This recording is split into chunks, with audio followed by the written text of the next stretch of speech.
नमस्कार साथियों। तो आज है 6 अगस्त 2025। बात करेंगे इस वीडियो में कुछ इंपॉर्टेंट टॉपिक्स के बारे में, कुछ इंपॉर्टेंट अपडेट्स या कुछ इंपॉर्टेंट न्यूज है। तो चलिए एक करके कवर करते हैं। अच्छा, एक और बात दोस्तों, इस वीडियो में हम जिन सब टॉपिक या शेयर्स को लेकर आगे डिस्कशन करेंगे वो मेरे तरफ से बिल्कुल ही कोई सजेशन या रिकमेंडेशन नहीं है बाई सेल या होल्ड करने के लिए। सिंपल देखिए, न्यूज आया उसके बेस पे आपके साथ में अक्सर शेयर करता हूं, तो आप लोग भी जरा इस वीडियो को एक न्यूज पर्पस या तो एजुकेशनल पर्पस देखना। ओके। अच्छा, सबसे पहले हम बात करेंगे एक सरकारी company power finance corporation limited यानी पीएफसी। कुछ दिन पहले हमने देखा था आरईसी की रिजल्ट इस बार बहुत ही बढ़िया था, साथ में डिविडेंड दिया। आज पीएफसी ने भी डिविडेंड दिया और साथ में रिजल्ट आउट किया। पहले चलिए चेकआउट करते हैं आज पीएफसी की रिजल्ट कैसा हुआ है। एज एक्सपेक्टेड, जो कि अच्छा रिजल्ट अक्सर कंपनी प्रेजेंट करता है। Let's see. देखिए, जून 2024 मतलब एक साल पहले, लास्ट ईयर क्वार्टर वन पे कंपनी की टोटल इनकम था 24,717 करोड़ रुपए। जून 2025 मतलब करेंट क्वार्टर में इनकम बढ़ के 28,539 करोड़ रुपए पे पहुंच चुका है। तो मतलब ईयर ऑन ईयर बेसिस पे एक बहुत अच्छा, बहुत ही बढ़िया दोस्तों ग्रोथ रखा है। क्योंकि देखिए, पीएफसी कोई छोटे मोटे कंपनी नहीं है, और कंपनी जितना बड़ा होता जाता है ना, उसमें जो ग्रोथ रेट है वो काफी स्लो हो जाता है। बट इस मुद्दों पे मैं कहूंगा पीएफसी ने बेहतरीन काम किया। बट इसके साथ साथ ये बात भी सही है कि देखिए, क्वार्टर ऑन क्वार्टर बेस पे थोड़ा सा हमें डिक्लाइन भी देखने को मिला। जहां पे लास्ट क्वार्टर में कंपनी की इनकम था क्वार्टर फोर में 29,265 करोड़, इस बार थोड़ा सा ड्रॉप होके 28,539 करोड़ पे पहुंच चुका है। अच्छा, सबसे बेस्ट पार्ट क्या है मालूम है? आइए मैं आपको दिखाता हूं। कंपनी की मार्जिन, ऑपरेशनल प्रॉफिट मार्जिन, वो कितना मोटा हो चुका है। देखिए 39%। तो आपको मैं इसके पहले भी कहा था, याद होगा शायद आपको, कि देखिए कंपनी के लिए इनकम बढ़ाना तो वो फर्स्ट प्रायोरिटी होना चाहिए, बट कोई भी कंपनी के लिए जो सेकेंड प्रायोरिटी, वो अपने एक्सपेंसेस को कंट्रोल करना, मैनेज करना। और यहाँ पे कंपनी बेहतरीन काम किया। 36% लास्ट ईयर में था, ब्रॉड होके 39%, क्वार्टरली बेसिस पे भी देखिए बढ़ गया सीधा सीधा 3%। अब मोटा इनकम जनरेट करता है, 3% बढ़ना मतलब बहुत बड़ा गेन, ठीक है यहाँ पे। और जिसके कारण एक्चुअली कंपनी के नेट प्रॉफिट में पूरा का पूरा जो नक्शा है ना, इनकम में देखने को मिला था, वो भी बदल गया। मतलब ईयरली बेसिस पे तो चलो ठीक है, इनकम भी इंक्रीज हुआ, मार्जिन भी ब्रॉड हुआ, तो एज एक्सपेक्टेड नेट प्रॉफिट बढ़ गया। 7,182 करोड़ से 8,981 करोड़ रुपए पहुंच चुका है। But quarter on quarter basis पे क्या हुआ था, इनकम में थोड़ा सा ड्रॉप हुआ था। मार्जिन काफी बढ़ जाने के कारण अल्टीमेटली क्वार्टरली बेसिस पर भी इंक्रीज हो गया। 8,358 करोड़ से बढ़ के 8,981 करोड़ रुपए पहुंच चुका है। और उस हिसाब से कंपनी की जो अर्निंग पर शेयर ईपीएस, उस पर भी बदलाव हुआ, 20.81 पे पहुंच चुका है। अच्छा, थोड़ा सा हम परसेंटेज वाइज बात करें तो ईयर ऑन ईयर बेसिस पे नेट प्रॉफिट में 25% की ग्रोथ रखा है। इट्स नॉट अ जोक, क्योंकि आप समझ सकते हो बड़े कंपनी अगर डबल डिजिट में ग्रोथ रखता है ना, उसमें बहुत अच्छा कहा जाता है। और यहाँ पे सीधा 25% की बात हो रहा है। रेवेन्यू भी कोई खराब नहीं है, 15% के आसपास ग्रोथ रखा। आज उसके साथ साथ कंपनी यहाँ पे डिविडेंड भी पे किया। अक्सर कंपनी हर एक क्वार्टर में डिविडेंड देता है, तो इस बार देखिए कंपनी अपने शेयर होल्डर के लिए 3 रुपए 70 पैसे की डिविडेंड अनाउंसमेंट किया। तो मैं कहूंगा उस हिसाब से बहुत अच्छी रकम है, क्योंकि कंपनी हर एक क्वार्टर में डिविडेंड देता है, ठीक है। कभी 4 रुपए, कभी 3.5 रुपए, कभी 3 रुपए, साल में ऐसे 4-5 बार डिविडेंड देता है। तो लेट्स सी कल क्या होता है। वैसे तो आज रिएक्शन ड्यूरिंग मार्केट में काफी बेहतरीन देखने को मिला। शेयर जहां पे नीचे नीचे चल रहा था 400, वही 5-6 के रेंज में, वहां से देखिए सीधा स्पाइक करके 419-20 तक पहुंच गए। उसके बाद क्लोजिंग भी लगभग उसी लेवल का आसपास दिया। सो पीएफसी के लिए नीचे जो इंपॉर्टेंट लेवल है 400, और ऊपर की तरफ इमीडिएट मैं कहूंगा रिसेंटली हमने देखा कि शेयर जब ऊपर मूव करने की कोशिश किया 430 के अराउंड काफी बार रिजेक्ट हुआ, ठीक है। तो कल इसके ऊपर नजर जरूर रखिए। ओके, आगे बढ़ते हैं। अच्छा, एनएचपीसी और एनटीपीसी ग्रीन एनर्जी लिमिटेड के ऊपर एक कॉमन अपडेट है। कॉमन अपडेट क्या है, पहले आप न्यूज देखिए। NHPC NTPC green energy to issue over $500 million of debt in August. तो जैसे कि आपको पता होगा, ये दोनों ही मतलब पावर सेक्टर की कंपनी है। डिफरेंट सेक्टर मतलब डिफरेंट सेगमेंट के ऊपर काम करता है, ये हो सकता है। जैसे कि एनटीपीसी ग्रीन हो गया, प्योर रिन्यूएबल के ऊपर काम करते हैं। एनटीपीसी तो मेनली टारगेट करते हैं आपके हाइड्रो इलेक्ट्रिक पावर सेक्टर को। तो यहाँ पे सूत्रों के हिसाब से कंपनी जो है फंड रेज किया, कितना, लगभग 500 मिलियन से ज्यादा, $512.6 मिलियन के आसपास शॉर्ट टर्म बॉन्ड के थ्रू दोनों ही कंपनी फंड रेज किया। ये सूत्रों के हिसाब से खबर आया।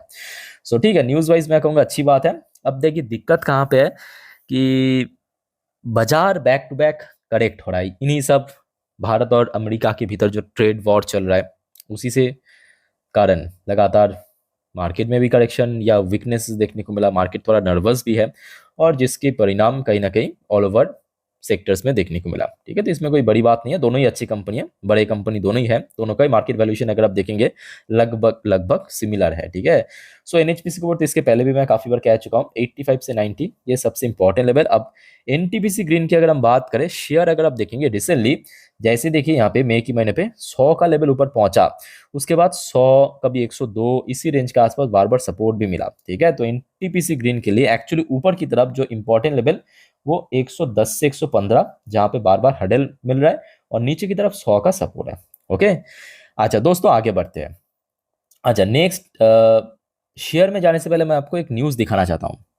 देखिए ये न्यूज़ क्या है, न्यूज़ दोस्तों आपके वही मेरे चाचा डोनाल्ड ट्रंप की तरफ से आया है कल मिडनाइट को, और आते ही आज कहीं ना कहीं पूरा सेक्टर को गिरा दिया। ये देखिए न्यूज़ की हेडलाइन, डोनाल्ड ट्रंप से will announce new tariff plan, pharmaceutical sector, agricultural sector, aluminium, copper sector मतलब मेटल सेक्टर। अब बारी दोस्तों सेमीकंडक्टर एंड चिप सेक्टर। ये देखिए semiconductor and chip next week इस पर्टिकुलर क्षेत्रों पे भी टैरिफ इंपोज होगा, और कितना परसेंट होगा, 25, 30, 50, या फार्मास्यूटिकल की तरह 200, 250 या 300, 500। लेट्स से क्या होता है वो तो आपको नेक्स्ट हफ्तों में मालूम पड़ेगा।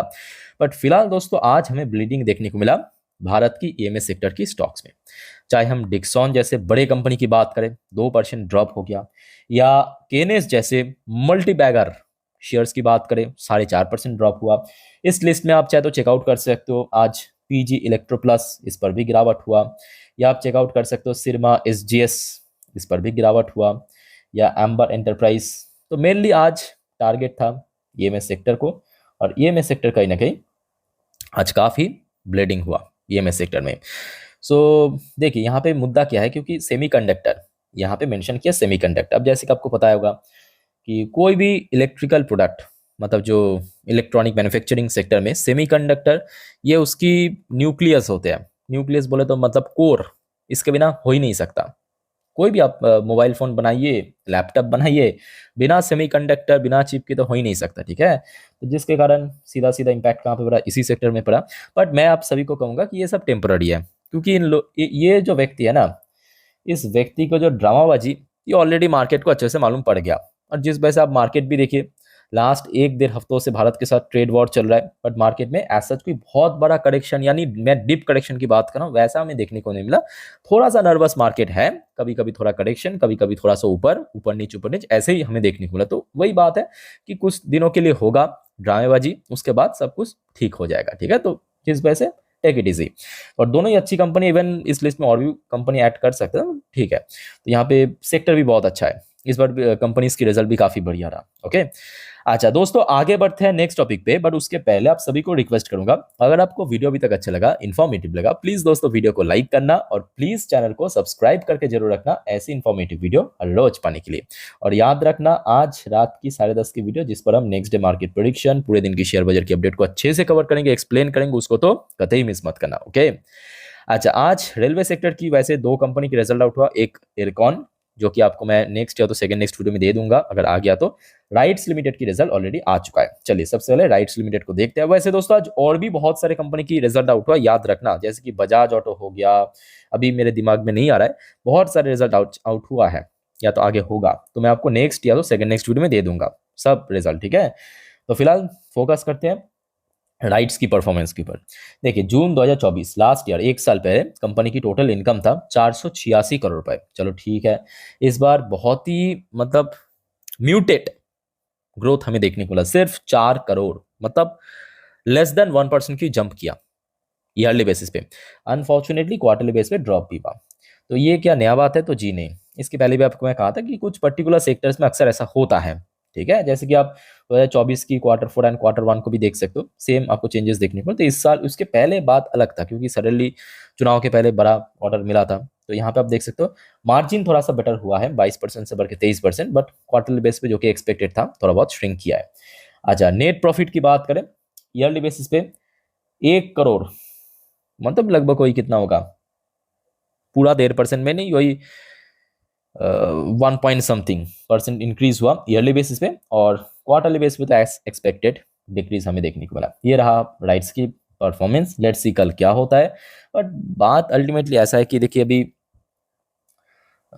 मार्केट भी थोड़ा वीक है और रेलवे सेक्टर भी काफ़ी अपसेट कर रहा है, ये तो एक्चुअल बात है। ओके, अच्छा दोस्तों आगे बढ़ते हैं। नेक्स्ट देखिए, ये एक्चुअली कल काफ़ी लेट नाइट की न्यूज़ है। एक्चुअली कल मैं शेयर नहीं कर पाया था, तो देख लीजिए न्यूज़ क्या है।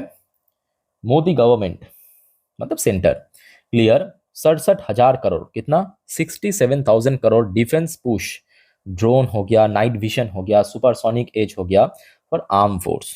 ठीक है, तो मतलब जो यहाँ पे आज की डेट में देखिए भारत की चारों तरफ चैलेंज ही चैलेंज है। तो इस चीज़ को दिमाग में रखते हुए भारत की जो आर्म फोर्स सेना के लिए 67,000 करोड़ की दोस्तों जो डिफेंस मतलब एक्विजिशन की, उसको क्लियर कर दिया। डैक की तरफ से खबर आया, ये देखिए डिफेंस एक्विजिशन काउंसिल की तरफ से, जो कि क्लियर कर दिया। ठीक है, और यही वजह है कि आज की डेट में हमने देखा बेल वगैरह, देखिए सारे डिफेंस कंपनी नहीं है, क्योंकि यहाँ पे प्रॉपरली मेंशन किया है कि सिर्फ और सिर्फ आर्म फोर्स के लिए, जो थल सेना उसके लिए। तो जैसे कि आपको पता होगा एचएल की बात करें, मझगांव डॉक्यू, ये बेसिकली नेवी के लिए बनाता है, एचएल एयरफोर्स के लिए बनाता है, जो जो कंपनी मेनली भारत की थल सेना के लिए, ठीक है, जो इक्विपमेंट बनाता है। फॉर एग्जाम्पल बेल हो गया या बीडीएल हो गया या सोलर हो गया, इस टाइप की शेयर में कहीं ना कहीं आज इतना वीक मार्केट होने के बावजूद भी फिर भी ठीक ठाक क्लोजिंग आप कह सकते हो। ठीक है, तो ये एक बहुत बड़ी अपडेट है।